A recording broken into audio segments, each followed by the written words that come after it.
అదిగో. ఏంటి పెద్దయినా, ఏదైనా చెప్పాలా? ఏం చెప్పమంటావు నాయక? హయగ్రీవుడు వీళ్ళని కాపాడారని అనుకుంటున్నారు, కానీ మంచి చావును తప్పించి మళ్ళీ ఈ నరకంలో ఉండమని బతికించి తీసుకొచ్చారు. అక్కడే చచ్చుంటే ఒక్క వేటుతో పోయేవారేమో, కానీ ఇక్కడ ఆకలి దప్పికలతో అంటువ్యాధులతో చనిపోతున్నారని బాధపడుతున్నాను. వీళ్ళైనా నా కళ్ళ ముందు చావాలనుకున్నారు. ఉన్న ఆ ఒక్క తృప్తి లేకుండా పోయింది. మనసుకి కష్టంగా ఉన్నా ఈ ముసలాయన చెప్తుంది నిజమే నాయక.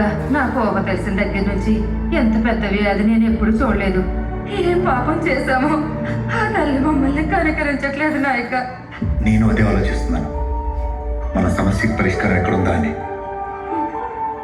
ఏ గ్రంథాలు, ఏ శాస్త్రాలు మనకి దారి చూపించడం లేదా? ఇక భారం అంతా ఆ సర్వేశ్వరుడి పైనే. మీరు చెప్పింది నిజమే నాయక, ఆ సర్వేశ్వరుడే దారి.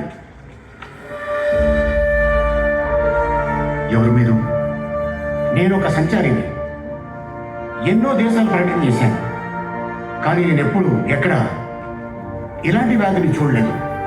నేను విన్న ప్రకారం, కళ్ళారా చూసిన దాని ప్రకారం ఇక్కడికి 20 రోజుల దూరంలో ఇల్లైన సామ్రాజ్యం ఉంది. అక్కడ విద్య లేని వ్యక్తే లేడు. ఆకలి అనేది అసలు వాళ్ళకి తెలియదు. ఎప్పుడు నిండు పండగల వాళ్ళ జీవితాలు వెలుగుతుంటాయి. వీటి అన్నిటికీ కారణం అక్కడ ఉన్న స్ఫటిక లింగేశ్వరుడు.